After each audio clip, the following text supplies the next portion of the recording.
Je me mets pas à réfléchir sur qu'est-ce qui va fonctionner, est-ce que c'est à la mode, est-ce que c'est ça que les gens ont envie de voir en ce moment. Ma locomotive, là, ce qui me tire, c'est moi quand je regarde le bijou ou puis dès le départ, quand je regarde ma pièce de cire, est-ce que je la trouve belle? Si je la trouve belle, ça y va.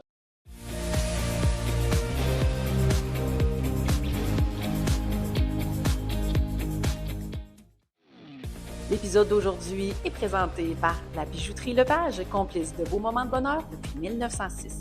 Parce que chaque bijou est une nouvelle histoire à porter, à choisir et à transmettre. Bon épisode!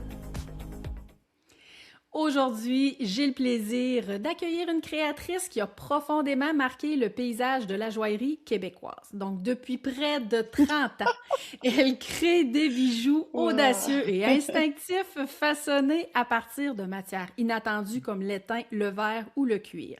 Des pièces uniques reconnaissables entre toutes, aujourd'hui portées par des femmes aux quatre coins du monde. Mais derrière cette marque internationale, il y a avant tout une créatrice guidée par l'instinct et un profond respect de la matière. Anne-Marie Chagnon, bienvenue à Histoire de Hey! bijoux. Merci beaucoup, Marie-Pierre. Quelle belle introduction. Merci. Vraiment. Ça te décrit très bien, je trouve. Ah oui. Alors, Anne-Marie, toi et moi, c'est la première fois qu'on se rencontre. Donc, Mhm. pour les gens qui te découvrent également aujourd'hui, j'aimerais que tu nous parles un petit peu de toi. Wow, belle question, vaste et précise à la fois. Ben écoute, moi j'ai commencé, je vais le dire comme ça. Donc tu l'as dit, ça fait 30 ans. Donc assez jeune, j'étais fascinée par en fait la création dans son ensemble. Donc j'ai toujours été quelqu'un qui travaillait avec mes mains, que ce soit de la plasticine, des dessins, de la couture, la danse, même ça débordait là, de l'expression même tactile, je dirais. Donc j'étais Mhm. vraiment et je suis encore fascinée par la création, c'est ce qui m'anime le plus. Puis les bijoux ont commencé, c'est une histoire assez jeune, là. Tu sais, en cinquième année, sur ma photo de cinquième année, j'ai des boucles d'oreilles que j'ai soudées moi-même. J'avais pris une vieille chaîne. Mon père, c'est un ingénieur, il invente des machines encore aujourd'hui. Mais à l'époque, donc, on avait des fers à souder, plein de choses dans la salle à manger. Super. Mais fait que c'était vraiment accessible, là. Fait que moi, je me disais comme, ah, ok, cool. Puis je voyais mon père faire, il m'avait montré comment faire des circuits électriques et tout. Je me suis mis à souder mes pièces. Puis j'ai tripé. J'ai vraiment tripé. Puis dans l'adolescence, ça me tentait pas de travailler pour quelqu'un d'autre. Ça me tentait de faire mes choses. J'avais ça aussi comme référence familiale, bâtir sa propre entreprise. Fait que pour moi, très tôt, c'était évident, en tout cas, c'était ça mon souhait, que j'allais bâtir mon entreprise autour de la création, autour de ce milieu-là. C'était pas hyper précis quand j'étais plus jeune. Mais donc, j'ai Mhm. commencé comme ça, puis de fil en aiguille, j'ai commencé à faire des créations, j'ai commencé à les vendre au Tam Tam Jam, un lieu à Montréal. Puis de fil en aiguille dans des boutiques, puis ça a grossi comme ça pour se retrouver maintenant, 30 ans plus tard, justement dans plusieurs centaines de points de vente dans le monde, beaucoup de musées, plusieurs continents. Puis voilà, juste par le plaisir de créer et d'avancer. Puis là, ton parcours académique, dans le fond, toi, tu as commencé en art visuel, si, Oui, corrige-moi si je me oui, trompe j'ai là. sauté par-dessus ça. Je suis concentrée là-dessus. Mais oui, donc mon parcours après, bon, le secondaire cégep, pour moi, c'était clair que ça continuait dans la création, là. Donc, j'ai été à l'UQAM, donc j'ai fait l'université en art visuel. J'ai adoré ça. Puis parallèlement à ça, justement, pour payer mes études, je vendais des bijoux. Donc, j'avais Mhm. des amis qui travaillaient le classique, là, tu sais, serveuse, etc. Mais pour moi, puis c'est quelque chose aussi que je répète encore souvent, c'est si quelque chose te passionne, tu sais que c'est ça que tu veux faire, fais-le. Tu sais, puis c'est peut-être plus facile aujourd'hui, je sais pas, avec Internet, bon, puis etc., de se dire, je peux vendre mes petites choses en ligne tout de suite. À l'époque, c'était vraiment le modèle, le carcan classique, là, tu sais, fallait se déplacer, aller en boutique. Puis pour moi, c'était quelque chose qui me semblait presque je pensais pas à l'époque même qu'on pouvait rentrer dans une boutique puis dire j'ai des objets à vendre, là. Je pensais pas que Mhm. ça se faisait même comme ça. Fait que j'étais néophyte à l'os, mais je savais que si je mettais mon énergie dans faire une autre chose, j'allais me retrouver à faire cette autre chose-là probablement plus tard. Parce que il y a rien de plus motivant que la nécessité. Fait que quand t'as pas le choix, faut que tu payes ton loyer, mais c'est que tu vas aller te lever, tu vas aller faire tes bijoux, puis tu vas aller les vendre, tu sais. Fait que c'était Mhm. ça, moi, mon mind frame. Je m'excuse, c'est en anglais, là, mais ma vision, c'était vraiment ça. Fait que, puis c'est ce Mhm. que j'ai fait. Fait que j'ai fait mon université en faisant mes bijoux. Puis de fil en aiguille, j'ai eu un atelier de cire. Puis là, j'ai découvert la magie, parce qu'au début, mes bijoux étaient pas en métal. C'était en fimo, puis tout ça, là, c'était complètement autre chose. Puis en fil de métal, mais avec des billes. Mais tu sais, c'était pas moi qui faisais mes pièces, tu sais. Mais rapidement, quand j'ai eu cet atelier-là, puis que j'ai compris, moi, ça m'a fasciné, ça, que tu sculptais de la cire, ça donnait un objet en métal, j'étais comme, wow! Le délire, là, un genre de connexion incroyable. Puis là, ça a été le déclic. Puis j'ai commencé à faire des bijoux, justement, en métal, en argent au début. Puis bon, c'était lourd, c'est plus lourd que les teints, c'était beaucoup plus cher aussi. Puis j'étais comme moi, Mhm. j'aimais les gros morceaux. Fait que, puis je voulais jouer avec mes morceaux, tu sais. J'avais pas envie de conceptualiser. Je suis quelqu'un qui, on le voit dans mes collections, j'aime l'abondance, j'aime tu sais m'amuser avec un morceau mais qui va faire plein de choses. Fait que ça je me suis retrouvée dans cette matière-là, l'étain à l'époque. Puis il y a une malléabilité aussi là selon l'épaisseur dans les teints, fait que ça aussi j'aimais ça parce que je pouvais prendre une pièce, je pouvais la tourner, je pouvais fait que c'était comme ça me convenait bien puis bon, 30 ans plus tard, je suis encore avec ça là. Et là, est-ce que c'est à ce moment-là, quand tu as découvert justement, là, tu sais, la cire et tout, que tu pouvais, comme on dit, que tu n'avais plus de limites dans les possibilités de ta création, Mhm. est-ce que c'est là que tu as découvert que le bijou devenait un langage pour toi? Oui, mais oui. En fait, ben oui et non, dans le sens que je suis profondément, moi, je me définis comme une artiste. Je me définis Mhm. pas tant juste, ou je veux pas dire juste, mais comme une bijoutière ou tu sais. Fait que pour moi, Mhm. être une artiste, c'est ça. Fait que depuis très tôt, peu importe ce que je faisais, un dessin, pour moi, il y avait quelque chose qui passait là-dedans. Donc, le OK. bijou fait pas exception. Le bijou avait son propre langage pour parler aussi de qui je suis. Fait que c'est comme ça que je l'ai toujours vu. Puis, il y a eu les 30 ans, là, je saute des étapes, mais tu l'as dit, de toute façon, il y a eu les 30 ans de célébrer l'année dernière. Mhm. Puis, Oui. pour ce cadre-là, j'ai fait une exposition qui justement montrait, puis l'exposition était intitulée «Ce qui échappe au regard». Puis c'était justement pour parler de ça. C'était pas tant ce qu'on voit, puis c'était pas une rétrospective. Il y avait beaucoup de bijoux présentés, bien sûr, mais je voulais montrer ce qui vient, pourquoi j'ai fait ce type de bijoux-là. Quand j'ai commencé à faire des bijoux, je dirais plus contemporains, au début, j'étais plus dans l'univers le Seigneur des Anneaux, tu sais, médiéval, non, c'était vraiment ça qui me faisait triper à l'époque. C'est une autre époque. Puis quand je suis rentrée à l'université, j'étais comme non, là vraiment, je suis rendue dans le contemporain, là, tu sais, là, je veux faire autre chose. Puis donc, j'ai carrément arrêté tout ce qui était médiéval, mais je distribuais déjà à l'époque dans plein de boutiques médiévales et tout ça. Puis j'ai fait, OK, je change, là, je suis plus là, je commence ma collection plus moderne. Mais ça, pour moi, au début, tous mes bijoux toutes mes pièces étaient, les gens les trouvaient étranges, c'était asymétrique, c'était très texturé. Maintenant, on se rend pas compte, on est habitué de voir ça. Mais à l'époque, des genres de formes organiques avec des textures, puis pour moi, ces textures-là, c'était toutes reliées à ce qu'on appelle des imperfections, mais qui ne le sont pas. Fait qu'il y a très, Mhm. très, très longtemps, mon langage était déjà parfaitement imparfait, avant Dove, puis la mode, heureusement aussi, qui est là pour dire t'es belle telle quelle. Puis moi, c'est quand même Mhm. quelque chose qui a toujours été dans mon parcours de vie. Je suis née, j'avais un corps différent des autres.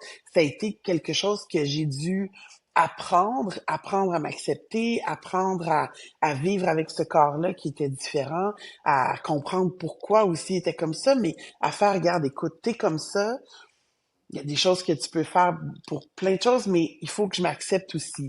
Puis pour moi, cette différence-là, euh, se transmet dans les bijoux. Fait que les bijoux, rapidement, ont été en parallèle, je dirais, puis en continuité avec ce que je faisais en art, qui était aussi tout le côté de euh, c'est quoi la beauté, le discours sur justement comprendre c'est quoi l'attirance, la répulsion, c'est quoi tous ces codes-là, puis de jouer avec ça. Mais les bijoux n'ont pas fait exception. Donc dès le Mhm. départ, je faisais de la texture qui pour moi, c'était une texture de cellulite par exemple. Mais tu sais, c'était une texture raboteuse, mais c'était la cellulite. Mes pièces s'appelaient comme ça, cellulite, patate, etc. C'était vraiment ça mon univers. Puis les Mhm. gens ont embarqué là-dedans, mais sans trop savoir. Bien sûr, je disais parfaitement imparfaite, non, non, non, mais je parlais pas de tout ce qui m'habitait en dedans pour pourquoi j'arrivais à ces bijoux-là. Mhm. Mais c'est ça, c'était ça. Fait qu'il y a toujours eu, il y a toujours pour moi eu ce langage-là et cette importance-là aussi de rendre quelque chose qu'on va pas nécessairement considérer beau, mais qu'il l'est ou qu'il devient. Fait que tu sais, justement, pendant l'exposition, puis c'était en référence à ce que j'avais fait au début à l'université, j'ai pris des patates, vraiment, des pommes de terre, puis je les ai décorées comme des bijoux. Fait que ça, en tout cas, je pourrais envoyer le visuel, fait que les gens pourront Mhm. voir.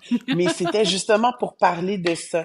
C'est que je trouvais que ça regroupait bien ce pourquoi, pour moi, qu'est-ce que c'est un bijou ou comment je le Mhm. façonne. Fait que, tu sais, des fois, ça peut faire un genre de mélange de «Ah, weird, mais en même temps, c'est attirant». Fait que, tu sais, ça a été... puis le mélange des matières partait de ça aussi. Donc, tu Mhm. sais, très rapidement, comme tu as mentionné, il y avait toutes ces matières-là, mais il y avait de l'os, de la corne, tu sais, des trucs très, très organiques aussi, de la résine. Donc, tu sais, des choses, ce mélange-là, là, à la fois industriel, terreux, naturel. Euh, pour moi, c'est ça la vie. Fait que, Mhm. voilà. Ce langage-là a toujours été ta façon à toi, que ce soit par le bijou, peu importe la forme d'art, ça a toujours été ta façon à toi de t'exprimer, Oui, dans le fond. oui. Et là, justement, on parle de gestes créatifs. Petite question quiz comme ça. Quand tu commences une nouvelle collection, quand tu as en Mhm. tête quelque chose, donc, par où ça commence? Est-ce que tu as un thème en tête? Est-ce que tu vois un objet, puis à un moment donné, le hamster part? Comment ce processus créatif-là débute chez toi? Mon hamster, je te dirais, pratiquement, il roule tout le temps. Fait que ça ressemble à 24-7. ça, là. C'est presque. Fait que c'est plus quand est-ce que j'interromps la roue, me dire, ah, cette idée-là, ok, je la prends, puis je le fais, là, ça ressemble à ça. Mais concrètement, quand même, avec le temps, j'ai fini par parce que sinon c'était trop, là, c'était comme tout le temps, tout le temps, tout le temps, tout le temps. Puis je suis très reconnaissante de ça, là. Je suis plus quelqu'un qui va avoir tout le temps des idées, puis tout le temps envie de faire des choses, puis c'est plus l'inverse. Moi, faut comme que je me contrôle. Fait que OK. je te dirais, vu que maintenant, c'est très déterminé dans le temps, une collection printemps-été, une collection automne-hiver, tu sais, ça se fait sur une année complète, mais donc je pars sur, OK, donc là, c'est tel moment, faut que j'aille remis pour la personne qui s'occupe de la fonderie et tout ça, faut que j'aille fait mes cires. Fait qu'à partir du moment où je sais que c'est là, c'est c'est vraiment le mon rituel. Je m'assois, je prends mes papiers, je vais m'écrire 3 mots, souvent de qu'est-ce que j'ai envie de, de dégager dans cette collection-là. C'est quoi ma vision, c'est quoi, mais je me limite à 3 mots pour justement OK. juste faire, OK, c'est quoi là, tu sais, qui me parle. Puis je mets Mhm. ça, puis après je dessine. Je dessine, je dessine, je dessine. Je prends de la cire, j'essaye des choses directement. C'est pas mal comme ça tout le temps que je fonctionne. Puis là, après ça, ben là, selon la collection, je peux partir. Il y a une année, je prenais parce que je peins aussi. Fait que je prenais de l'acrylique, je faisais des formes en acrylique parce que c'est pas comme de la cire, on s'entend, la Mhm. texture et tout. Puis après ça, je prenais ça, je le moulais, puis là, je travaillais la cire que ça donnait pour donner les bijoux. D'autres fois, je peux mouler des roches, je peux mouler des perles, des coquillages, des bouts de fleurs, tu sais, j'aime ça aller dans plein de directions. C'est vraiment selon cette année-là. Puis des fois, OK. tu sais, une fois, j'ai même fait une mouche, là, tu sais, dans le figuratif, là. Les gens étaient un peu, c'est une abeille. Je dis, non, c'est une mouche. Non, non, non, c'est une abeille. Ah, puis La vois ce mouche, que tu ça veux. passait pas. Oui, oui, mais c'est pour dire aussi le beau et tu sais, la mouche, c'était comme, ah non, non, je peux pas, c'est pas noble une mouche, mais moi, j'étais comme, pourquoi pas? C'est aussi beau une mouche, là, tu sais, fait que voilà. Mais, ouais, ça ressemble à ça. Et là, ton approche, Anne-Marie, c'est très instinctif, hein, parce que tu es très ancré, là, comme on dit, ton canal créatif, je le sens ouvert, mais at large, là, tu sais. Oui, attends. Donc, at large. C'est ça, Ouais. donc, ton approche est très instinctive. Est-ce que, concrètement, dans ton processus, ça se concrétise comment? Tu sais, comment ton instinct parle là-dedans, là? En tout temps, c'est une communication Mhm. directe. Pour moi, c'est bien sûr, puis je vais faire une distinction. La création pour moi est très instinctive, très authentique, puis je me connecte sur ça parce que Mhm. j'ai une conviction profonde, c'est que puis bon, je suis 30 ans plus tard, fait que je me dis tant mieux, mais 30, 50, 60 ans, peu importe. Je trouve que, puis ça s'applique à toutes dans la vie, là, toutes les décisions. C'est, est-ce que c'est quelque chose que je vais me dire 5 ans plus tard ou, ah, j'aurais pas dû, tu sais, ou je l'ai faite Mhm. parce que j'ai écouté telle chose ou, tu sais, telle personne ou, au lieu de moi y aller avec qu'est-ce que j'avais envie. Dans ma Mhm. création, pour moi, c'est important que ma locomotive, là, ce qui me tire, c'est moi quand je regarde le bijou ou puis dès le départ, quand je regarde ma pièce de cire, est-ce que je la trouve belle? Si je la trouve belle, ça y va. Je me mets pas à réfléchir sur qu'est-ce qui va fonctionner, est-ce que c'est à la mode, est-ce que c'est ça que les gens ont envie de voir en ce moment. Je trouve que quand tu fais ça, je juge pas rien. Je vais juste dire, pour moi, je veux pas emprunter ce chemin-là parce que je me connais. J'ai pas envie 2 ans plus tard ou 1 an plus tard de faire, ah, la collection a pas marché, je le savais, tu sais, c'était pas ça que je voulais faire, mais pour moi, là, je m'élimine beaucoup de charges de reproches, on va dire, de culpabilité, OK. en me fiant Mhm. juste sur ça, c'est ça que j'ai envie de faire, c'est ce que j'écoute. Après ça, OK. bien sûr, il y a la logique de je vais faire des petits bijoux, des plus gros, je vais faire des assemblages de toutes sortes parce que, j'aime ça, mais aussi je sais que ça va aller rejoindre plus de personnes. Puis moi aussi, j'aime créer des petites et des plus grandes choses, mais je le définirais comme ça. Mhm. Puis, tu sais, moi, j'écoute ce que tu me dis, puis ce que j'entends beaucoup, c'est tu ne te mets pas de barrière. Tu sais, parce que quand on se met les contraintes, ah là, bon, ça va-tu se vendre? Ah, ça, c'est-tu trop gros? Ça, c'est-tu ci? Ça, c'est-tu ça?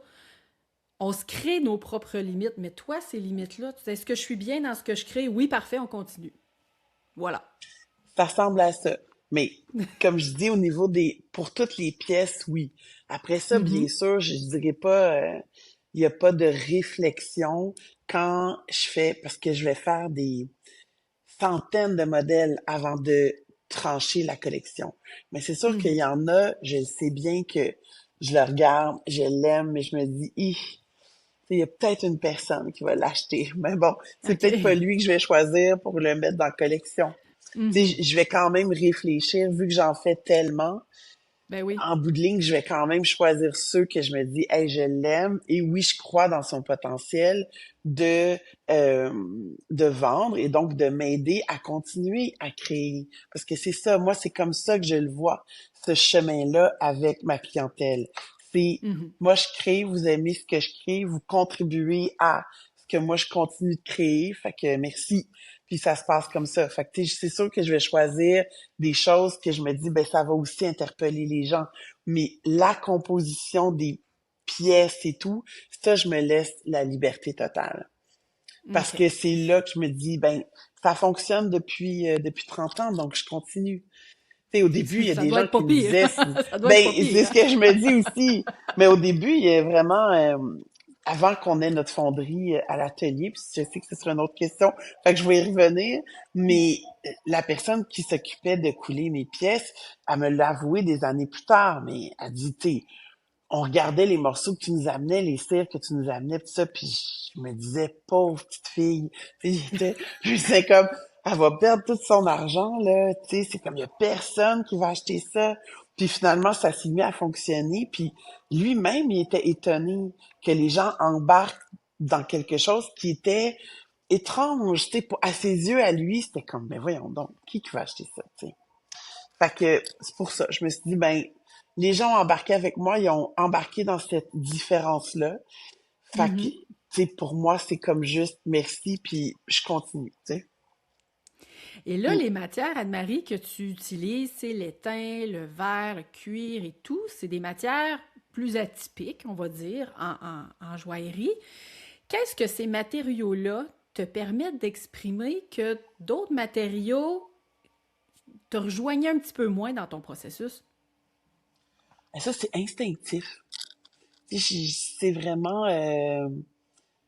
quand j'arrive avec un nouveau matériau, c'est vraiment parce qu'il me parle à ce moment-là. Pourquoi? Ça va être tout dépendant selon le matériau. Qu'est-ce qui vient me dire à ce moment-là? La souplesse du cuir, il y a quelque chose, il y a eu une année. Mettons, le cuir, la première fois que ça a vraiment été en dehors du cordon, là, de cuir qui était là, puis que je pouvais comme faire des nœuds, le tresser, bon, tout ça.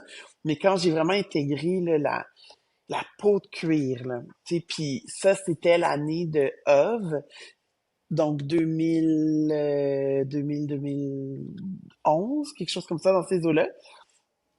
Pardon, puis c'est parce que j'étais enceinte. Puis pour moi, c'était ma deuxième grossesse. Puis j'ai fait comme, OK, wow. Puis je me suis mis à faire des pièces justement très rondes, tout ça, ben, comme rectangulaire, mais avec un rond dessus, de peau de cuir tendue, tu sais. Puis, OK. tu sais, le lien était direct, là. C'était mon ventre, là. Tu sais, c'était comme la peau de cuir, tout ressemblait à des ovules, des ovaires, écoute, c'était des spermatozoïdes grossis, vraiment, là, tu sais. Fait que c'était ça. Tu sais, il y a tout le temps un lien avec ma vie. Fait que le cuir, au début, comme ça, c'est rentré comme pour cette raison-là. Je trouvais que cette matière-là allait chercher ce sens-là aussi. Mhm. Puis je pouvais m'amuser avec les couleurs et tout. Puis j'aimais le contraste. J'ai toujours aimé jouer avec la dualité justement des textures puis des matériaux. Je trouve que ça amène un langage différent, ça amène un sens différent, tu sais. Mhm. Je suis quelqu'un de Et très là, de... sensuel dans le vrai mot. Le soin, on va interpréter ce mot-là, mais Mhm. c'est donc j'aime les sens, j'aime découvrir avec mes sens. Fait que, tu sais, il y a quelque chose dans le bijou, quand tu le touches, ça, quand tu le vois aussi, la profondeur que ça va chercher avec différentes textures et matériaux, je sais pas, je trouve que c'est un plus. Mhm. Et là, depuis toutes ces années que tu es dans Mhm. la création, création en tout genre, bijoux ou autre, est-ce que Ouais. ça t'arrive encore de douter de ce que tu fais? Ben, écoute, je vais dire non. Dans le OK. sens que je réfléchis de douter ce que je fais. Moi, je doute pas de ce que je fais. Je peux OK. douter de la commercialisation de OK. certaines choses. Ça, je peux en Mhm. douter. Comme je te disais tantôt, je peux voir que des fois, je pars en bon québécois, dans une chire. Puis là, puis là, je fais, oh, celle-là, là, je sais pas Moins si certaine. le monde va embarquer dedans. Là, ça, je peux douter. C'est clair. Mhm. Mais de douter de est-ce que j'aime ça ou j'aime pas ça, je veux dire, je vais avoir un questionnement. Tu sais, puis Mhm. je vais le trancher moi-même. Mais j'appelle pas ça un doute, j'appelle ça un processus créatif normal, là. Tu crées quelque OK. chose. Non, oui, on élimine, là. Je veux dire, on y va comme ça. Mais douter en soi, à partir du moment où, comme je te dis, c'est que pour moi, c'est vraiment une connexion importante avec moi-même. Tu sais, puis je peux être dans des détails, là, des fois, là, mettons, la cire, c'est pas moi, pour juste là, dernièrement, là, je faisais mes cires 2027, puis il y en a une, en tout cas, tu sais, pour que je rentre certains anneaux de façon optimale, fallait que je modifie un peu ma cire. Puis je l'ai modifié, je pense, 5 fois, là. Puis à chaque fois, j'étais comme, ah, elle est pas aussi belle. Hey, on parle d'un micro-détail, mais elle était pas aussi belle qu'au début. J'ai fait, hey, tant pis, je reviens à celle du début, puis il va y avoir moins d'anneaux, moins de possibilités de jeu, mais il va y en avoir encore 800 000. Là. Tu sais, on s'entend, là, moi, tu sais, je suis comme, tu sais, il y en a. Fait que, puis je le fais pareil. Fait que douter, je vais m'écouter au niveau de la création. Après ça, au niveau de la Mhm. commercialisation, c'est là où je peux avoir des moments de doute des fois sur le choix. Parce que quand tu parles de OK. plusieurs centaines pour arriver à 30 colliers présentés dans la collection, ben c'est sûr qu'il faut que tu fasses des choix. Fait que je dirais que mon doute, c'est là qu'il se situe. OK. Mm. Et là, dans le fond, moi, j'aimerais savoir, est-ce qu'il y a une idée ou une intention qui revient toujours dans ton travail? Tu sais, peu importe que tu essaies de faire quelque chose de différent complètement. Dans les bijoux Anne-Marie Chagnon, est-ce qu'il y a quelque chose qui revient tout le temps, que tu le veuilles ou non? Hum, ben, je dirais oui, euh, mais ça se définit pas. J'appellerais ça, mon Dieu, moi j'appelle ça de la poésie. C'est OK? visuel. Tu sais, c'est comme, Mhm. dans le sens que je suis quelqu'un, j'aime ça, raconter une histoire avec mon bijou. Fait que ça se retrouve tout le temps. Après ça, est-ce OK. que l'histoire que les gens comprennent, voient, lisent, tout ça, je veux dire, au niveau du bijou, est-ce que ça passe tout le temps? Je ne sais pas. Mais moi, c'est toujours là. Mhm. Et là, quand tu es en train de créer, est-ce que tu as l'impression de chercher quelque chose ou c'est plutôt que tu laisses apparaître quelque chose qui existe déjà? Je laisse apparaître quelque chose qui existe déjà. OK. Euh, Écoute, là, j'ai oublié son nom, là, des fois, ma mémoire. David Lynch. David Lynch, un OK. réalisateur que, je sais pas si, en tout cas, Oui, je sais qui c'est est qui? assez Oui. connu, hein, tu sais c'est qui. Mhm. Il est assez étrange, là, aussi, là, je sais pas, la référence que je veux dire, j'étais tombée il y a plusieurs années, il a écrit un livre qui s'appelle Catch the Big Fish. Puis ce livre-là est sur la méditation, puis sur la OK. création. Et il explique que les idées, puis quand j'ai lu ça, c'est que ça m'a tellement parlé, j'étais comme, ah, c'est ça que je fais, mais c'est ça que je fais même au niveau physique. Quand je m'installe pour créer avec mes feuilles, là, mes papiers, tout ça, je m'assois, puis sincèrement, je regarde toujours comme ça. Je suis toujours dans les airs, puis je regarde. Puis je regarde comme quelque chose, mais il y a rien, là. Mais je Mhm. regarde, puis je vois vraiment les idées apparaître. Ah, ah, oup, oup, oup, oup, puis là, je note. Puis lui, c'est ça qu'il explique dans le livre. Il dit, c'est vraiment, tout existe déjà. Après ça, on y croit, on y croit pas, mais il dit, c'est comme une rivière qui passe. Tu vois les poissons passer. Puis c'est toutes les idées qui sont là, puis tu prends celles que tu veux. Puis là, j'étais comme, Mhm. ah, mais c'est comme ça. Puis je Mhm. pense que la plupart des créateurs, c'est ça aussi. Mais donc, les idées, est-ce qu'elles existent, elles existent pas? Tu sais, là, après ça, c'est une vue de l'esprit. Mais Mhm. c'est pas quelque chose de tortueux pour moi, là. Je suis pas en train de faire comme, ah, ça va être quoi les idées ou tout ça. C'est l'inverse. C'est, OK, là, maintenant, je dois concrétiser une collection. Fait que je regarde vraiment littéralement, puis là, ah, tung, tung, tung, tung, tung, je dessine tout ça, puis voilà. C'est C'est pas vraiment, c'est... comme certains chanteurs, des fois, qui disent: ah, moi, j'ai besoin là, d'être dans la douleur puis de vivre Ouais, des émotions non. atroces pour pouvoir créer mes plus grands C'est succès. clair que T'es pas, non. t'es pas Non. là-dedans. Non, mais c'est pas la même chose non plus, là. À leur défense, faire une chanson qui va parler d'une émotion et tout, faut que tu ailles chercher une histoire, mais t'es pas obligé de Mhm. l'incarner. C'est comme des comédiens. Tu peux très Ben bien oui. décider que tu vas tu sais, chercher dans un type d'émotion, mais ça veut pas dire que tu es obligé d'être dépressif de l'autre côté non plus. Oui. Mais c'est ça. Mais non, là, je vais littéralement chercher dans l'univers, je sais pas, les idées Mhm. qui sont là. Je suis vraiment quelqu'un, je fonctionne beaucoup comme ça. Puis l'autre chose qui m'inspire beaucoup aussi, ça va être les gens. Les gens, leur façon aussi de faire des choses ou des images. Mettons comme là, par exemple, le chandail que tu portes, tu sais, le Mhm. col, il y a une partie qui va superposer, qui est lisse, à côté d'un derrière qui est ligné. Ben ça, je vais le Mhm. remarquer, puis je vais faire, ah, c'est intéressant. Je pourrais faire un ligné, puis mettre tu sais, de la cire, un morceau de cire par-dessus, mais qui, lui, il est lisse, puis mais qui vient comme en... Fait que, tu sais, l'architecture va m'inspirer, les gens vont m'inspirer, la nature m'inspire. Tu sais, après ça, là, c'est tout m'inspire. Mais la Mhm. façon que je vais créer, ça va être vraiment comme ça. Puis là, à un moment donné, probablement que dans la rivière de possibilités, ton chandail repasserait. Puis je oh oui, là, c'est le bon moment. Fait que voilà. Ah, et là, Anne-Marie, tu sais, tes bijoux, on s'entend, ont une signature très reconnaissable, hein? Ben, en tout cas, moi, je les reconnais, ça fait des années, là. Comment décrirais-tu l'ADN d'un bijou Anne-Marie Chagnon?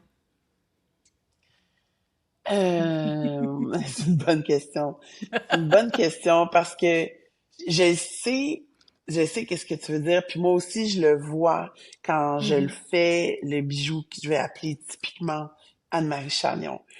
En Mhm. même temps, ce qui est toujours fascinant, c'est qu'on développe aussi une relation avec les gens qui aiment nos bijoux, tu sais.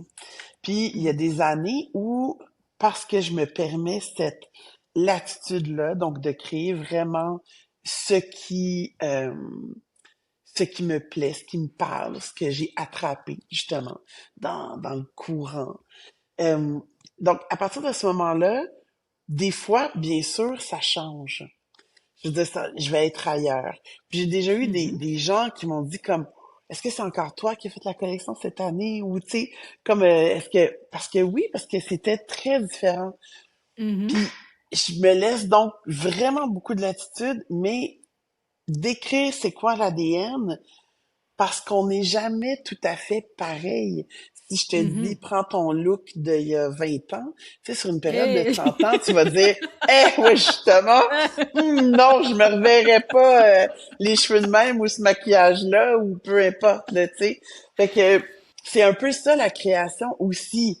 Mais bien sûr, j'ai un style je Mhm. dirais, naturel, là, de base. Tu sais, on va s'attendre à le mélange des matériaux, des pièces avec une certaine asymétrie, avec de la texture, justement cette imperfection-là et tout, mais c'est aussi autre chose, tu sais.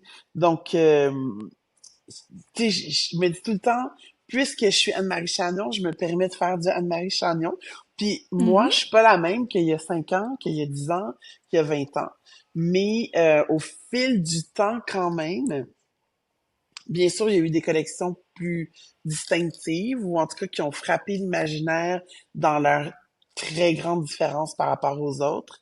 Mais en bout de ligne, quand même, effectivement, c'est quelque chose qui est présent. Ma signature, Mhm. elle va rester toujours assez palpable. Puis à ce Mhm. niveau-là. Mais tu sais, c'est ça. T'as un ADN évolutif, J'ai un ADN comme l'humain. évolutif, C'est mais ça. comme La l'humain, parce molécule qu'on change. change. On Exact. change. Mais bien sûr, tu sais, je reste tout le temps Anne-Marie Chagnon quand même, là. Donc, tu sais, Mhm. ça se reconnaît, mais il y a des moments où ça peut être un petit peu plus loin de l'image, en tout cas, que quelqu'un conserve dans sa tête sur ce que mon bijou est. Mais Mhm. moi, je reste une personne qui évolue aussi. Fait que c'est sûr que ça bouge. Mhm. Et là, tes bijoux, est-ce que tu les décrirais davantage comme des accessoires ou comme des objets d'art à porter? Écoute, là, après ça, là, des fois, là, moi, je dirais, c'est tout un ensemble de choses. Mais quand je te parle de poésie ou que je te parle de... Tu sais, pour moi, les bijoux, un des commentaires, compliments, je vais le dire comme ça, que je reçois puis qui me comble de bonheur vraiment, c'est quand les gens associent aux bijoux non pas quelque chose qu'ils ne sont pas, que ces femmes-là ne sont Mhm. pas, mais qui vient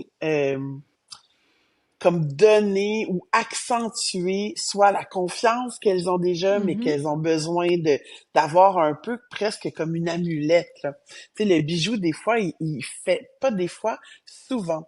Puis ça, Mhm. pour ça, tu sais, il y a quelque chose de fort là-dedans. Fait que est-ce que c'est une œuvre d'art? Est-ce que c'est un accessoire? Ça peut être tout ça. C'est comment tu le portes. Mais le bijou, il y a un sens plus profond que qu'est-ce qu'on peut penser, même si c'est juste un petit bijou, là, juste un petit bijou acheté sur le bord de la plage à Acapulco, là, tu sais. Ton bijou, tu l'as pris pour quelque chose, puis quand tu le portes, il te fait quelque chose. Puis les bijoux Anne-Marie Chagnon, les gens, c'est ce qu'ils me disent, ils vont chercher une force dedans. Puis ça, pour moi, Mhm. c'est un des plus beaux compliments. Fait que, est-ce que c'est une œuvre? Est-ce que c'est ça? Après ça, c'est chaque personne va y donner sa définition. Pour moi, dans le bijou, il y a quelque chose de fort. Il y a une force qui est là, même si on se réfère à d'où vient le bijou. Le bijou, là, c'est Mhm. au départ, là, je te reporte très, très, très, très, très, très loin dans le monde des hommes Cro-Magnons et tout ça. Ils se mettaient un bout de roche, un bout de gazon, tout ça, pour faire une parure. On l'a tout en Mhm. tête, les grands chefs ou des certaines... Tu sais, tout le monde se pare pour faire un langage. Dans la parure du Mhm. corps, il y a un langage, que ce soit le vêtement, le bijou, il y a un langage à travers ça. Fait que pour moi, mon bijou fait pas exception à ça. Fait que c'est un langage. Je le définis comme une œuvre d'art, oui, parce que pour moi, c'est pas parce que c'est petit ou que c'est fait pour être porté que c'est moins une œuvre d'art que Mhm. quelqu'un qui va faire une sculpture. Pour moi, Mhm. c'est le sens peut être aussi fort. Qu'est-ce qui fait que c'est une œuvre d'art? C'est le sens que tu y as mis, le propos, puis le message que tu veux intégrer dedans. Puis pour moi, Mhm. ça, c'est tout dans mon bijou. Donc, oui. Mais après ça, c'est ça, ça appartient à la personne qui le porte. Mhm. Dans le Mm. fond, chaque bijou devient une nouvelle histoire à porter parce que la personne qui va se procurer une de tes créations ou n'importe quelle création de Mhm. n'importe quel créateur va le mettre et la valeur sentimentale, justement, l'histoire qui est rattachée à ce bijou-là est tellement Oui, personnelle à chacun, hein, que ça fait une nouvelle oui, histoire.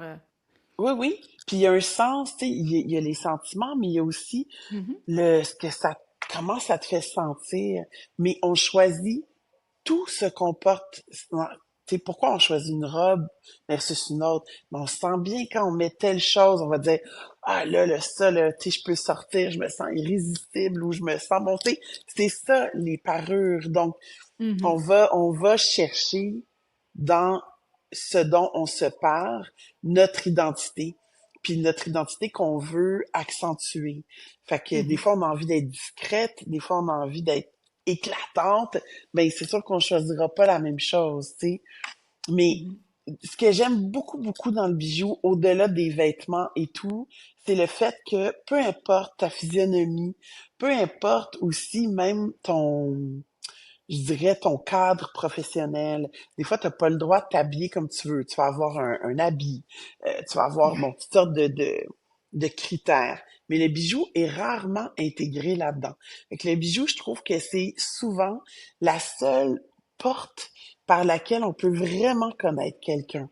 Parce qu'il y a des gens qui se permettront pas de porter tel type de choses parce qu'ils vont dire j'aime pas telle partie de mon corps, je veux pas me porter ça, je trouve petite, trop grande, trop bon, peu importe. Mais le bijou, c'est rare qu'on va se dire ah, je peux pas porter un collier parce que je trouve petite ou tu sais dans le sens que les gens vont vraiment plus se laisser aller. Puis je trouve que c'est une belle manière de d'avoir accès à l'âme de la personne. Mhm. Mm. Ah non, je te rejoins beaucoup là-dessus. Euh, Au fil des années, Anne-Marie, dans tout ton processus créatif, est-ce que ça t'est arrivé, mais est-ce que ça t'arrive encore d'avoir le syndrome de la page blanche? Non. Non. Non, non, ça, c'est ça, je te dis non, non, non. Ça dit, moi, il y a du Non, courant non. dans la rivière, puis Oh, j'en oui, pogne oui, des là. idées. C'est l'inondation, là. Des fois, c'est plus ça, là. Puis je suis comme, OK. À un moment donné, on avait eu, en tout cas, quelqu'un qui était venu pour nous coacher, là, sur la création et tout. Puis, à force de discuter avec eux autres, il avait travaillé avec le Cirque du Soleil aussi. Puis, à l'époque, je faisais aussi des bijoux pour le Cirque du Soleil. Puis là, il avait Mhm. dit, hey, toi, là, t'es comme un des associés, tout ça. Il dit, c'est pas, c'est comme, c'est genre, il y a des clowns, c'est sûr qu'il y a des clowns, mais c'est comme, OK, c'est trois clowns. Tu sais, c'est comme, fallait tout le temps le downsizer, là, tout le temps le ramener à la réalité. Fait que moi, c'était un peu ça, puis c'est resté le running gag pendant un bon bout. Tu sais, c'est genre, trois clowns, Anne-Marie, trois clowns, tu sais, parce que sinon, je déborde, là, tu sais. Fait que, tu sais, juste pour te faire ça, dans l'exposition, quand j'ai retrouvé ça, je dis, oh mon Dieu, j'avais oublié. Hey, dans mes premières années, là, j'ai tout le temps aimé présenter beaucoup de couleurs. J'aime la couleur. Puis, tu sais, j'aime ça. Puis je trouve qu'un bijou, ben, comme ça va changer tellement de sens, même, quand il est en couleur neutre versus multicolore, là. C'est le même Mhm. bijou, mais t'as pas du tout la même lecture, tu sais. Fait que ça me fascine aussi. Mais j'avais fait une année, là, c'était 75 combinaisons de couleurs. Je veux dire, c'est impossible, là. Je me dis, comment même les T'étais boutiques pouvaient déchaîné. choisir là-dedans? Puis j'étais là, oh my god, hey, maintenant je me limite à 8, tu sais, comme, puis déjà c'est beaucoup. Fait que c'est ça. Fait que non, moi c'est plus l'inverse, là. Il y a Mhm. beaucoup, beaucoup, beaucoup. Mais quand on y pense, là, de 0 à 9, on fait des milliards de combinaisons de chiffres. Fait que Mhm. dans chaque collection, je peux avoir à peu près 50 composantes. Fait que, tu sais, ça donne une idée là, du côté exponentiel de la chose. Fait que Oh voilà. oui. Ouais, ouais, Mhm. Et là, on va discuter de la créatrice, mais de l'entrepreneur. OK? ouais.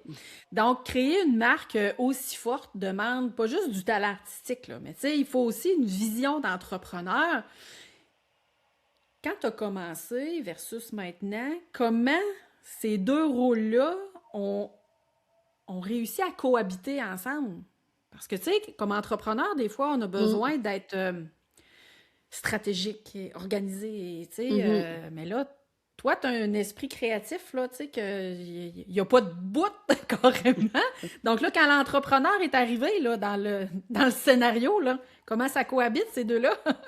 Ben écoute, ça a bien cohabité naturellement. OK?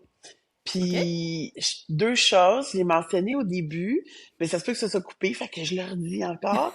Euh, euh, je viens d'une famille d'entrepreneurs. Fait que OK. pour moi, il y avait aussi quelque chose qui est, je dirais, là, naturellement légué. Tu sais, je Mhm. voyais mon père déjà, il avait construit, c'est un ingénieur. Au début, il travaillait, même quand j'étais très très jeune, là, tu sais, j'ai souvenir vaguement de ça qui arrive avec son petit case, tu sais, les mallettes là, de l'époque, là. Oui, oui, oui. Mais Sa petite valise et de sa travail. moustache puis son sou brun à cravate. Là. Fait que, tu sais, il Très arrive avec années ça. 70. Ah, très, très, là. Fait que, tu sais, il arrive avec ça, puis ça donne... Il était bien, mais il était pas bien. Il savait qu'il voulait faire son entreprise. Fait qu'il a Mhm. parti son entreprise comme ça. Ma mère était maquilleuse, effets spéciaux en cinéma. Fait que, tu sais, c'est travailleur autonome aussi, tu sais. Donc, j'étais quand même entourée de ça. Mes grands-parents avaient leur entreprise, le magasin général, le nan, nan. Fait que, tu sais, pour moi, c'était comme un peu naturel. Très Mhm. jeune, je me disais pas, oui, j'ai passé par plein de choses, mais rapidement puis naturellement, j'étais toujours dans, non, je vais faire mon entreprise. J'avais pas trop conscience de ce que ça voulait dire, mais tu sais, je regardais mes parents puis ils le faisaient, fait que je pouvais le faire. Tu sais, pour moi, c'était pas un questionnement à ce niveau-là. Puis le fait aussi que je me sois obligée à ne pas travailler pour d'autres. Tu sais, j'ai travaillé Mhm. sincèrement mes 17 ans, là, genre, là, tu sais, un été, tu sais, des petites affaires de même, être cuisinier, j'ai fait, ah non, non, non, c'est vraiment pas ça que je veux, puis c'est pas Mhm. ma voie. Fait que ça t'oblige à le faire. Tu sais, à un moment donné, Ben il oui. faut que tu payes tes choses. t'as pas le choix. Ben, tu le développes ton côté entrepreneur, là. Tu te dis qu'est-ce qu'il faut pour que je vende plus, puis parce que ton revenu puis ton bien-être dépend de comment tu vas comment tu vas y arriver en bout de ligne, parce que c'est Mhm. pas quelque chose que tu fais la fin de semaine avec une autre job à côté et tout.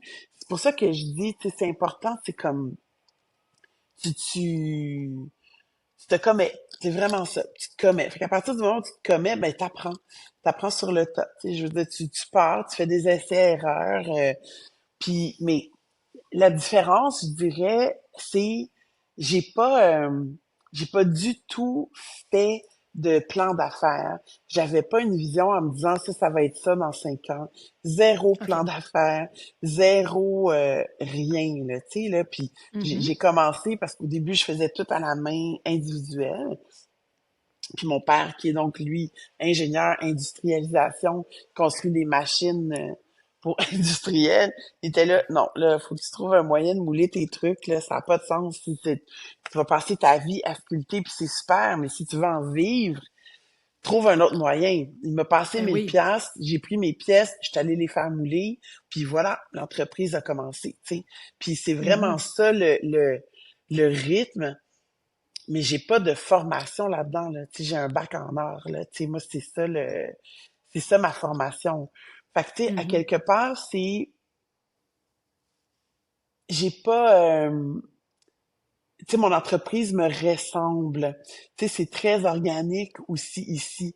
Tu sais, on sent que c'est pas la même fondation. Je dirais que quelqu'un qui aurait dit, OK, je vais faire des bijoux, dans 5 ans, c'est là que je veux être, dans 10 ans, non, non, avec une structure puis un plan. Je suis quelqu'un qui fonctionne beaucoup à l'instinct.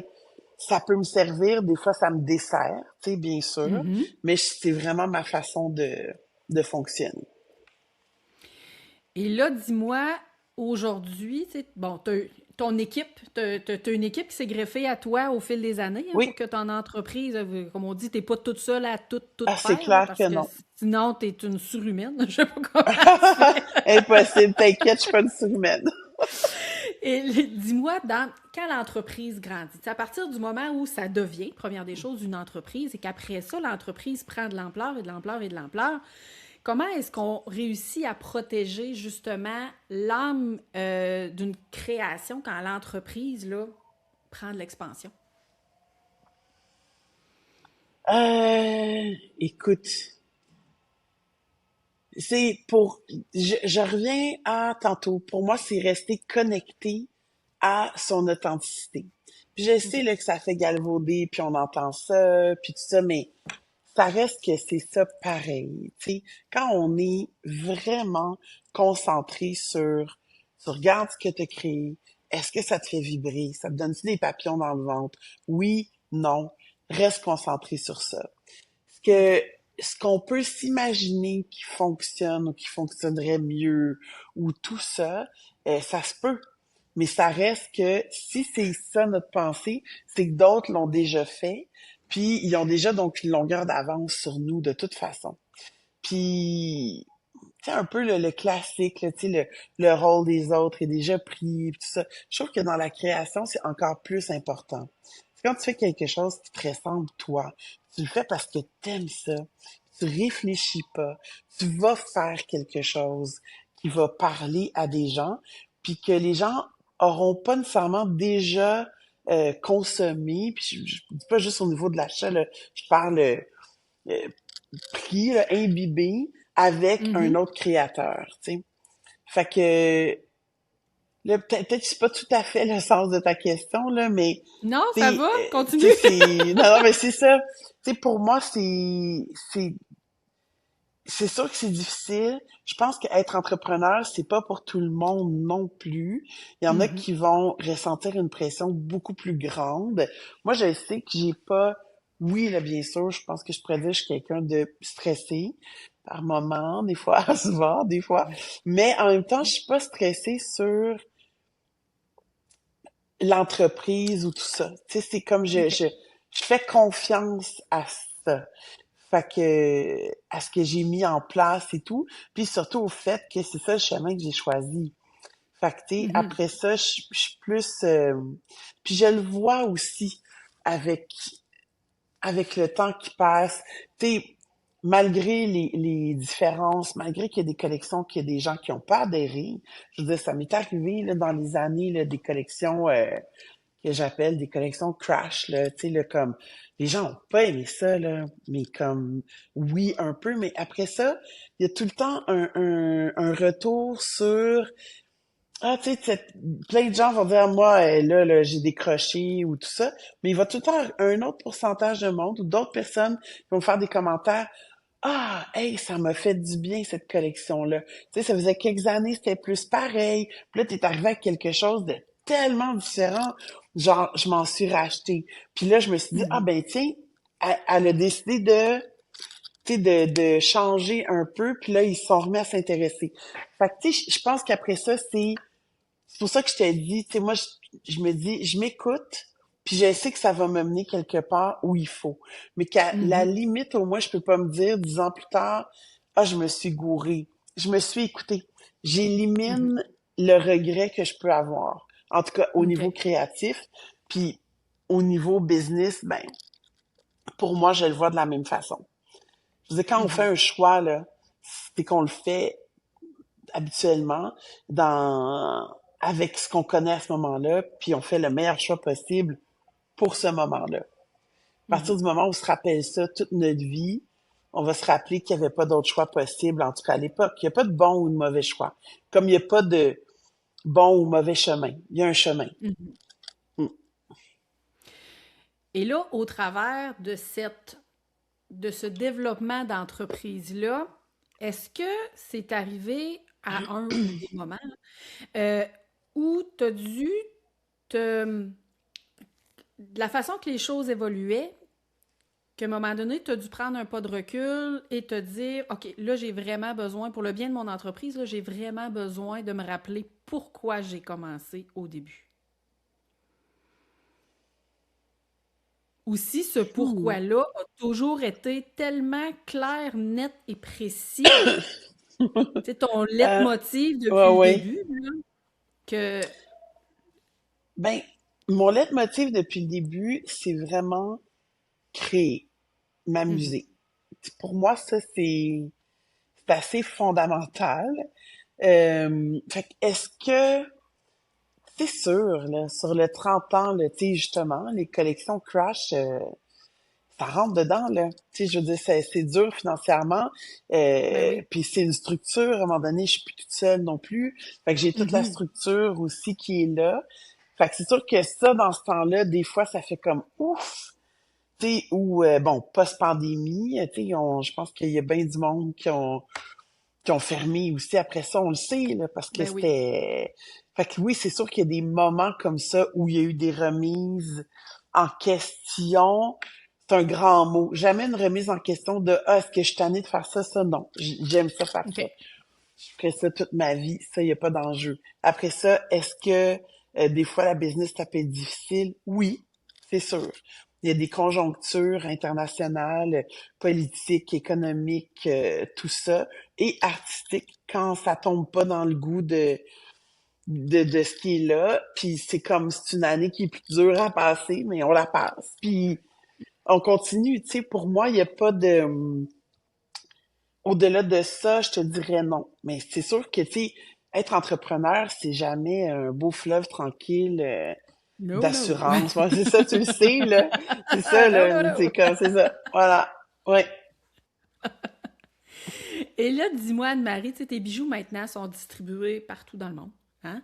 Euh, le jour où tu as compris que ta marque là, a dépassé les frontières du Québec, Mm. comme on dit, le switch dans ta tête, là, comment ça s'est passé? Écoute, très bien. Dans le sens que j'étais contente.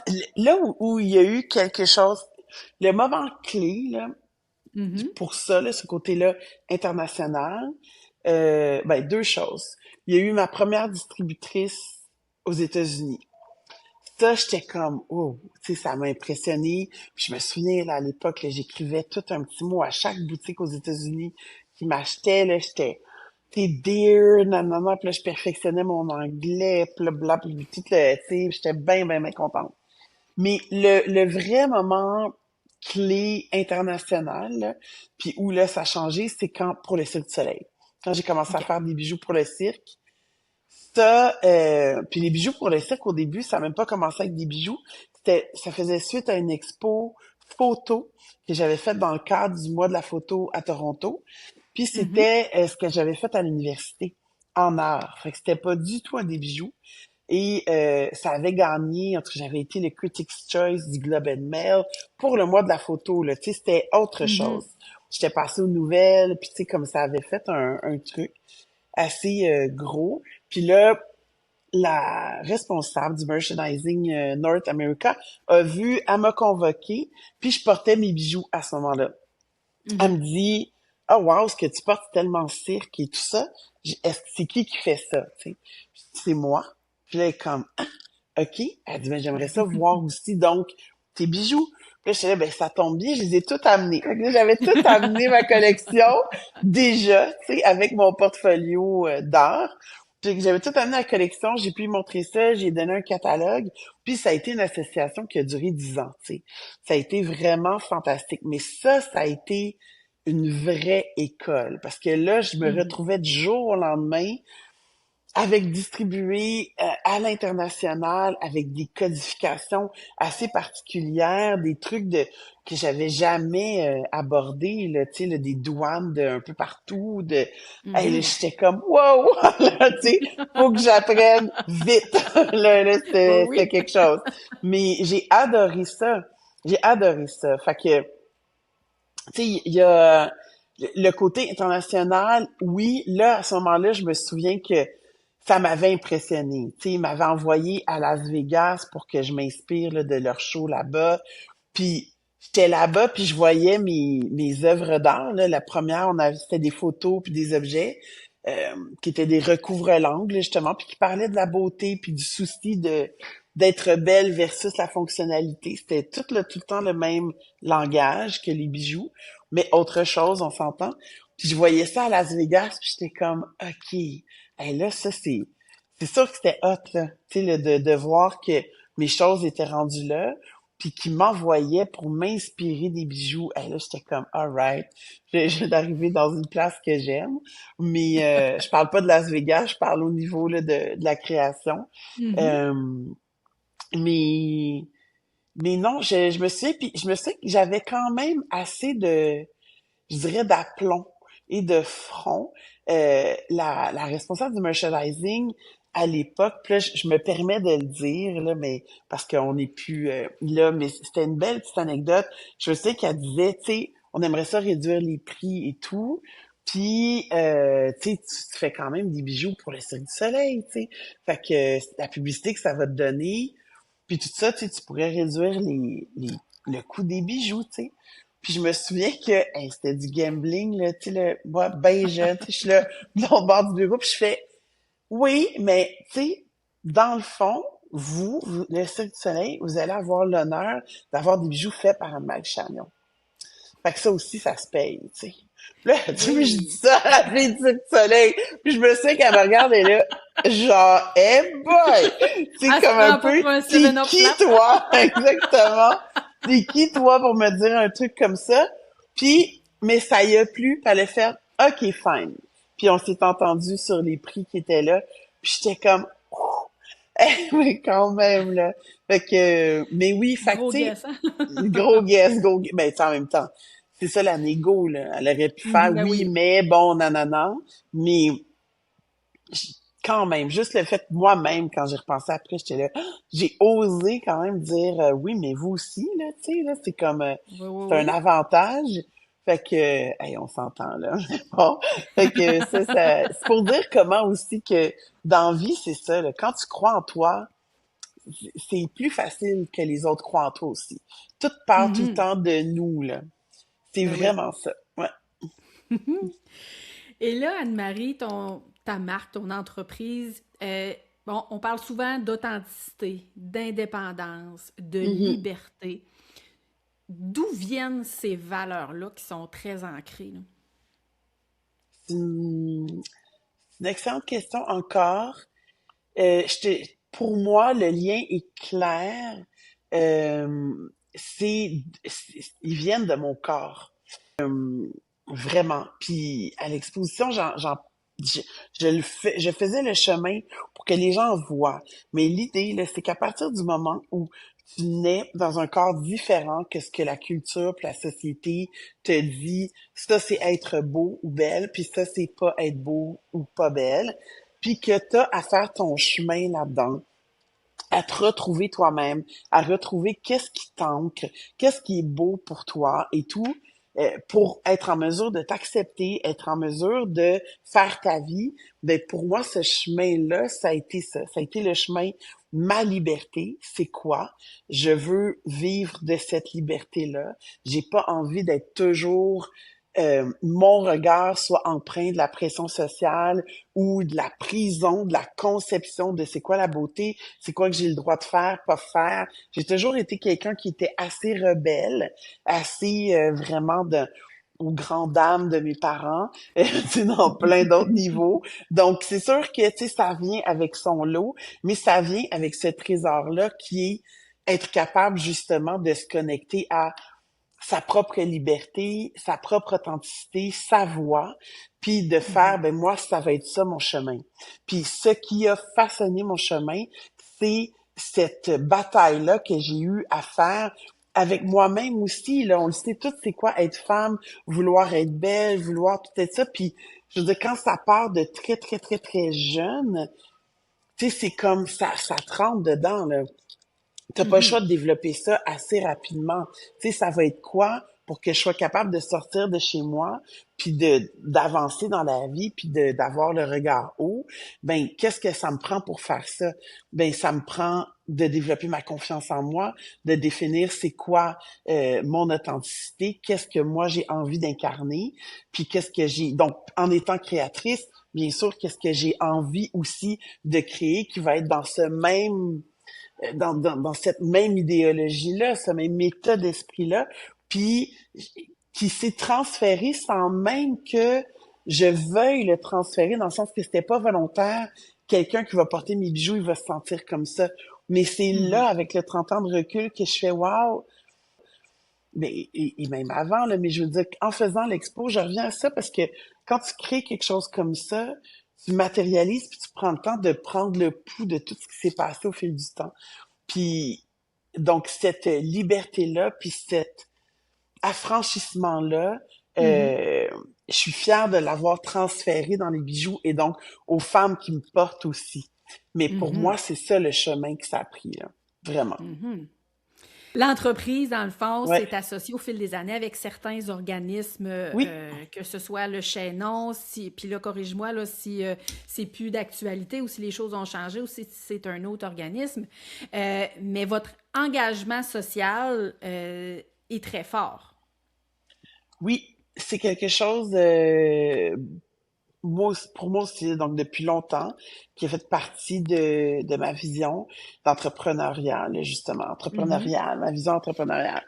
Euh, Au fil du temps, il y a eu beaucoup, je dirais, de façons que ça a habité. OK. Pendant plusieurs années, il y a eu, on a fait beaucoup d'événements, même à l'atelier même.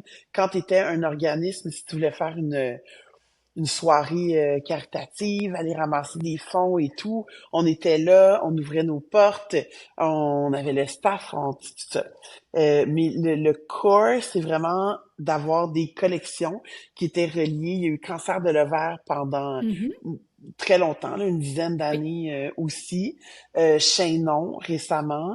Mhm. Aussi, il y a eu, mais tu sais, il y a eu plein de choses, là. Il y a eu les maladies du cœur, il y a eu Nez Rouge, il y a eu Tapis Rouge, qui était plus pour au niveau artistique le cinéma québécois à l'étranger. Fait que tu sais, il y a eu, mais il y a toujours eu quelque chose qui était soit, mais majoritairement les femmes ou Mhm. d'autres. Mais pour moi, c'est normal. C'est juste, ça fait. Puis en plus, je trouve ça créativement trippant. Puis vu que j'aime OK. les projets, ben c'est un projet. Fait que j'embarque. Tu sais, c'est vraiment. Mais oui, je J'ajusterai pas pense au que présent. c'est important pour à partir du moment où t'as une connexion avec les gens puis que les gens embarquent dans ce que tu fais, Je trouve ça essentiel de le lier pour que ça bénéficie à d'autres aussi, là. Mhm. Mm. Ben oui, faire œuvre utile, dans le fond, là, Oui, oui, pour exactement. C'est bien permettre dit, ouais. d'aider, là. Ouais. Euh, Au fil des années de création, d'entrepreneuriat et tout, qu'est-ce que tu as le plus appris sur toi, sur l'être humain que tu es, là? Hmm. Parce qu'on s'entend, on l'a dit tout à l'heure, hein? L'ADN, Ouais, mais ça a changé au ouais, fil des années, là. Qu'est-ce que tu as complètement. découvert? Sur moi. Euh, Mhm. que je suis une femme de projet, que OK. j'aime l'action, que l'authenticité est primordiale pour moi. Faut que j'aime qu'est-ce que je fais. Mhm. Sinon, je suis pas alignée avec mes valeurs. C'est OK. comme pour le fabriquer au Québec, tout ça. Je le vois au fil du temps. Tu sais, il y a eu des moments où ça aurait pu être très logique de dire je passe ma production ailleurs. Je suis toujours restée à Montréal. Fait que ça, je l'ai vu se façonner au fil du temps. J'ai aussi appris que j'avais mes limites, Mhm. que c'est important de s'écouter justement dans ces limites-là. Quand on atteint un niveau de trop plein, de s'en redemander encore et encore en se disant que c'est passager, je dirais c'est bien de prendre un temps puis de penser à comment on peut déléguer, comment on peut Mhm. retrouver un équilibre dans sa vie. Euh, j'ai réalisé que je faisais ça pour moi vraiment pour la création au-delà de tout et non pas pour justement tu sais, un plan en disant là je veux être dans tant d'endroits en telle année ou j'ai jamais fonctionné comme ça. Mais oui, euh, j'aime pas, ou en tout cas travailler pour rien. Fait que j'aime, si je fais la collection, je fais tout ça, ben je fais oui, je veux qu'elle soit vue, je veux qu'elle soit Mhm. là. J'ai découvert que j'étais hyper perfectionniste, trop, vraiment, et que c'était bon de laisser tomber de cette euh, je dirais de cette emprise-là, tu sais, de laisser Mhm. tomber l'emprise du perfectionnisme, là. Puis étrangement, parce que je parle parfaitement imparfait, dans tout ce qui est mes bijoux, l'acceptation du corps, être soi-même, tu sais, la pression sociale, nan, nan, tout ça, mes œuvres, c'est tout ça, mais je veux être hyper perfectionniste dans mon imperfection. Fait que ça Mhm. aussi, j'ai appris que, tu sais, il y a une dichotomie quelque part, classique humain, mais quand même que c'était bien de lâcher prise sur ça. Mhm. Puis que moi, je peux voir des détails que les autres ne verront pas, puis à quel point ils ont de l'importance, puis à quel point, c'est ça, c'est bien de se délester aussi sur ces obligations-là qui sont souvent, en fait, strictement personnelles. Puis à partir Mhm. du moment où on accepte que, ben, hey, c'est juste personnel, je peux faire de la place dans ma vie pour autre chose. Fait que, ouais, j'ai Mhm. appris que c'est essentiel d'avoir une bonne équipe, d'avoir des gens qui sont avec nous, qui sont engagés, avec qui on s'entend bien, avec qui les valeurs que nous, on véhicule, c'est des valeurs communes, que Mhm. quand ça, il y a un enjeu là-dessus, ça transparaît, puis ça transparaît dans toute l'équipe et dans moi, ma créativité et Ça tout tire ça. du jus, hein? Ça tire du jus. Mhm. Puis une bonne équipe, mon Dieu, c'est précieux, là. Tu sais, c'est vraiment, c'est essentiel. Je veux dire, je serais pas ici, puis je serais pas là si j'avais pas l'équipe autour de moi. Je veux dire, personne Mhm. qui peut faire ça tout seul, en effet. Tu l'as mentionné tantôt. Fait que ça aussi, c'est quelque chose que j'ai appris. Puis, ben, il y aurait plein d'autres choses là, que j'ai apprises là, tu sais, sur le prendre soin de soi, tu sais, à un moment donné, on a tout le temps tendance à justement accumuler le travail parce que c'est une passion. Mhm. Pendant plusieurs années, je m'allouais pas de vacances, tu sais, parce que pour moi, c'est ma passion puis c'est ce que j'aime faire. Donc, à un moment donné, c'est de faire aussi, OK, il y a ça, mais apprendre à faire une pause, apprendre à avoir d'autres activités plaisantes que la création, tu sais. Puis des fois, c'est pas Mhm. juste le bijou, là, ça peut être plein de choses, mais que c'est ça. Je pourrais continuer on and on and on de même, mais je vais m'arrêter là. Et là, dis-moi, après toutes ces années, euh, qu'est-ce qui te fait encore vibrer dans ton métier? La créativité, tu sais, c'est Mm. comme ça, là, j'y reviens, là, mais qu'est-ce que tu veux, je suis une artiste, c'est ça mon moteur. Donc, la créativité, euh, l- l- beaucoup l'échange avec l'équipe. C'est quelque chose aussi que je me verrais pas là, du jour au lendemain, plus avoir d'équipe. Tu me dirais, hey, tu continues à créer, mais tu es toute seule dans ton atelier. Ouf, non, tu sais ça, je suis Il pas manquerait là un en tout cas. élément. Ah, il Mhm, manquerait vraiment un élément. C'est ma locomotive pour m'obliger. On le sait comment qu'on est les êtres humains. Fait que si t'as pas d'obligation, ça revient à ce que je disais au début. Si t'es pas obligé pour payer ton loyer, tu vas trouver une autre façon. L'être humain, mhm. il est paresseux de nature, c'est normal. On a besoin d'économiser nos énergies pour être en mesure de survivre le plus longtemps possible. Fait que ça passe par des billets, des fois, de ah ben je ferai pas ça, tu sais, même si dans le fond, il faudrait qu'on le fasse quand même. Fait que ouais, je dirais ça. Puis là, si tu peux répéter la question, des fois je pars dans un délire. Puis là, j'oublie. Je C'était quoi déjà la question, là? C'est quoi qu'il faut je que te je revienne demandais à? qu'est-ce qui te faisait vibrer encore Ah dans ouais, ton ben regarde, métier tu vois, c'est 30 ans ça. plus tard. Fait que t'as C'est ça. répondu La parfaitement. créativité, exactement. C'est vraiment tu sais, pour moi, c'est vraiment un train à projet, là. Puis j'aime Mhm, ça. C'est ce qui me motive au bout de 30 ans plus tard. Puis mhm, la communion aussi avec les femmes qui portent mes bijoux.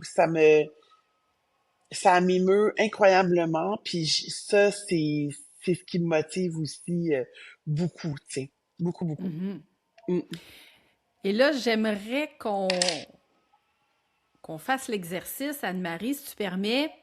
Si tu pouvais parler à la jeune Anne-Marie qui a commencé il y a plus de 30 ans de ça, qu'est-ce que tu aimerais qu'est-ce que tu aimerais lui dire à cette jeune Anne-Marie-là pour l'aider à passer là, tu sais, les premières années, là?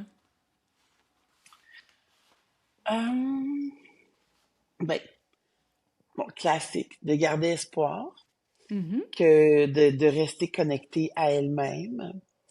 Le conseil que je donnerais, ce serait, hésite pas à t'entourer de gens, puis là, je vais le dire comme ça, quand on commence, puis en tout temps, là, dans une entreprise, tu sais, des fois, c'est difficile de se dire, moi, je le fais déjà, ça, mais non, je vais aller engager quelqu'un pour m'enlever cette part-là de responsabilité. Ça va faire que je vais pouvoir travailler plus sur mes visions, mes projets, etc. mhm, Cette personne-là va s'occuper de tel segment, tu sais. Puis ça, je dirais à la jeune Anne-Marie, plus vite que ça. Ah ouais, c'est comme engage plus vite que qu'est-ce que tu as fait. Des gens mhm. qui font ça. OK. Donc, qui reprennent certains... Parce que quand on commence en tant qu'entrepreneur, on fait tout. Je faisais mes photos, mes catalogues, les shootings, j'allais me promener dans les boutiques, je partais sur la rue, je partais sur la route. Tu sais, je veux dire, je faisais tout. Là. Je faisais mes kiosques, j'allais faire les ventes dans les kiosques. Tu fais une multitude de choses pendant des années. Puis c'est parfait, mais c'est pas toujours optimal. Mhm, Surtout quand ça commence à rouler, à un moment donné, bien sûr, ça s'est fait là, naturellement. Là, je me suis mis à engager et tout ça. Mais je dirais, ça, ce serait mon conseil, fais-le plus vite. Va te chercher des gens qui sont pros dans telle affaire tout de suite. C'est peut-être un salaire que tu te dis, genre, tu sais, genre, ça fait mal, mais c'est comme fais-le parce que ça va t'amener quelque chose, tu sais. mhm, Fait que ça, ce serait le conseil que je donnerais. Euh, Pas mal. Puis, mais ce serait pas mal le plus grand conseil là, avec le recul, ce qui aurait fait, je pense, aussi une différence maintenant. Mais je le répète, mhm, il n'y a pas de bon ou de mauvais chemin, là. Rendu maintenant, ça me donne rien de repenser à qu'est-ce que j'aurais pu, mais pour l'exercice, je te dirais ça. mhm. OK. Mm. Et là, dis-moi, est-ce qu'il y a encore des rêves que tu as ou des projets que tu aimerais réaliser que ce soit dans l'univers du bijou ou peu importe, là, dans ton univers créatif? C'est comme, je te dirais oui, Puis en même temps, même chose, je suis quelqu'un qui fonctionne beaucoup à ce qui se passe sur le moment. Tu sais, là, je te dirais, en ce moment, je suis focus sur l'entreprise et tout. Tu sais, Mhm. avant, j'avais bien gros envie de faire des joint ventures, puis des, tu sais, puis ça m'arrivait plus. Là, je suis plus, je fais mes bijoux, je suis bien dans ça. C'est sûr que si une marque arrive, tu sais, j'ai toujours envie de faire 20 000 trucs. Fait que le Mhm. bijou, ça me fascine. Mais c'est sûr que si je pouvais aussi faire du design de d'autres choses, puis faire une association avec quelqu'un, je serais toujours partante. Mais à un moment donné, il y a Mhm. une limite de 24 heures, puis de potentiel Oui. humain. Puis en ce moment, je suis pas mal topée, tu sais. Fait que, tu sais, il y a ça. Mais je dirais toujours, hey, je vais regarder si quelqu'un me présente un projet de ce genre-là. Mhm. Puis oui, on sait jamais, tu sais. Puis ça pourrait me tenter. Mais j'ai pas en tête comme un projet fixe par rapport à ça ou tout ça, tu sais. Puis je jongle avec beaucoup de possibilités.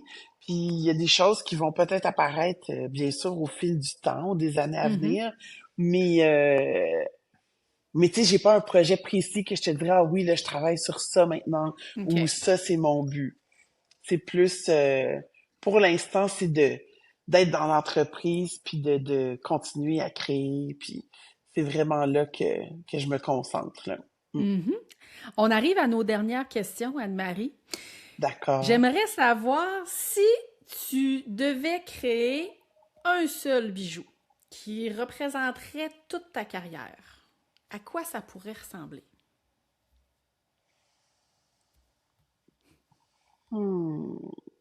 Je gardais les questions pièges pour la fin, hein? Ben oui, c'est ça.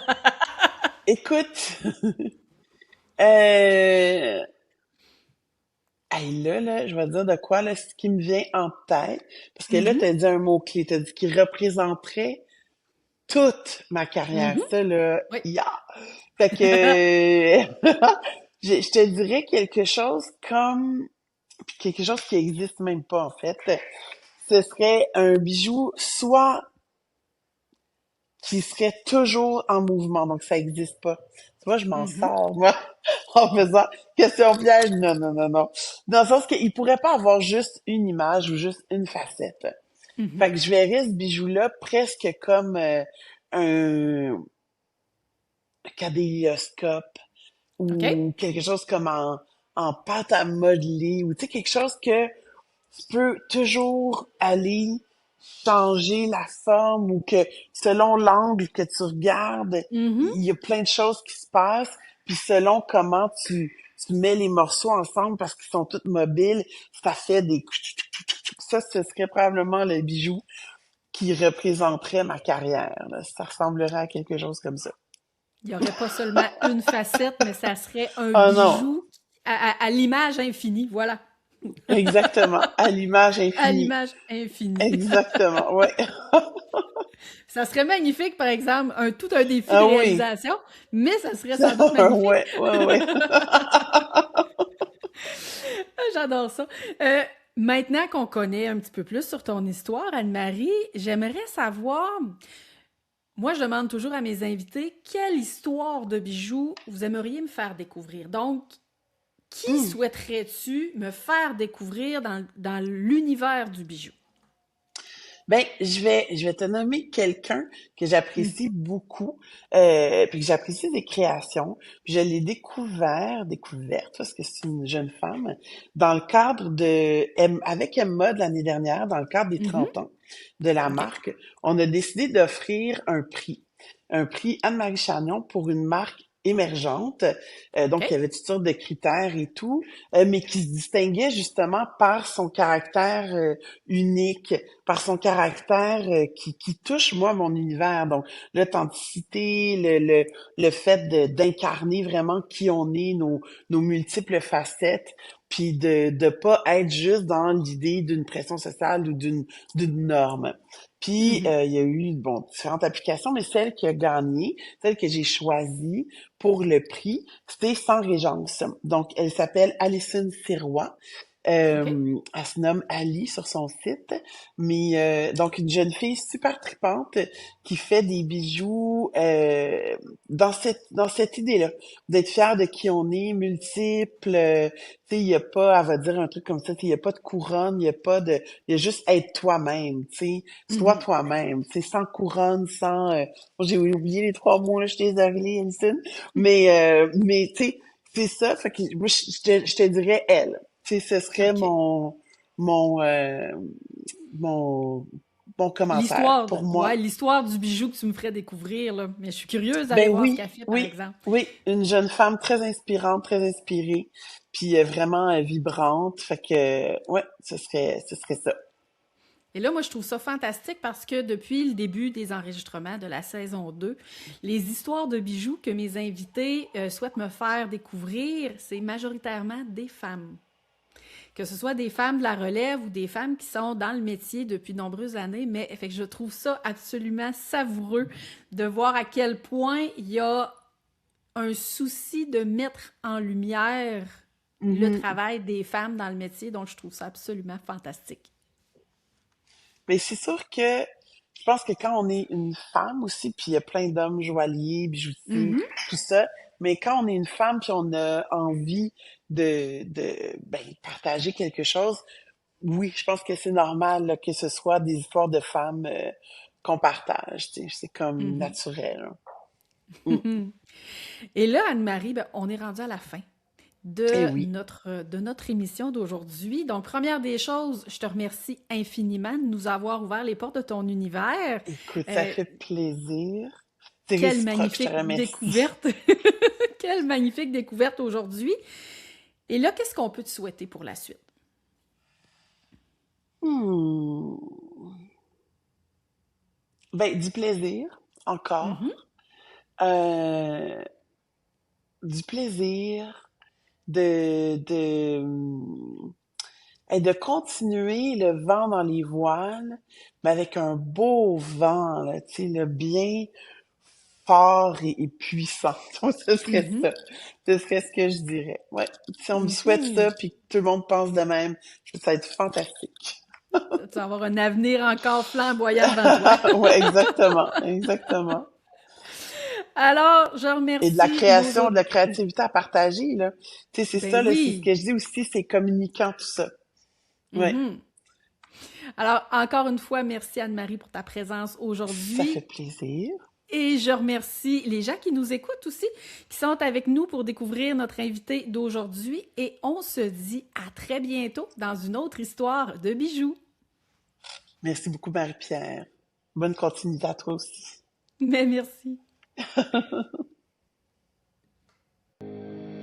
Tu as aimé l'épisode d'aujourd'hui et tu as envie d'en apprendre davantage sur mon univers à moi? Eh bien, je t'invite à t'abonner à cette chaîne et en plus de me suivre sur mes différents réseaux sociaux. De cette façon-là, tu ne vas rien manquer des prochains épisodes d'Histoire de bijoux et en plus, ça va me faire plaisir de te faire découvrir mon métier, qui est la bijouterie-joaillerie. Alors, je te dis à très bientôt!